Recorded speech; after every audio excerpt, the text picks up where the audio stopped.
বনের এক প্রান্তে ছিল একটি বিশাল বটগাছ। রোদ, বৃষ্টি, ঝড় সব শব্দ করে বহু বছর ধরে সে দাঁড়িয়েছিল। এই বাসাটাই হবে আমাদের পৃথিবী। এখানেই আমাদের স্বপ্ন বড় হবে। একদিন দেখবে কা কা শব্দে ভরে যাবে এই ডাল। আমি শুধু সেই দিনের অপেক্ষায়। বসন্ত এলো। কোকিলের কণ্ঠে বন ভরে উঠল, কিন্তু তার নিজের বাসা নেই। এক দুপুরে সুযোগ বুঝে কোকিল রেখে গেল নিজের ডিম, এমন নিখুঁত যে পার্থক্য ধরা পড়ে না। সব বাচ্চা তো একরকম হয় না।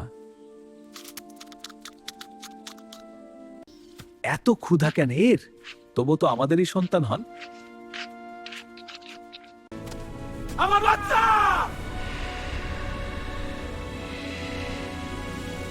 আমি কোকিল। তাহলে আমাদের ডিমগুলো?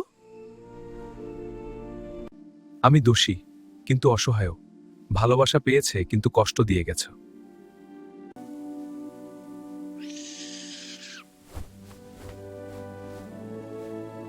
ভালোবাসা অন্ধ হলে ক্ষতি হয়, আর সচেতনতা ছাড়া বিশ্বাস বিপদ ডেকে আনে।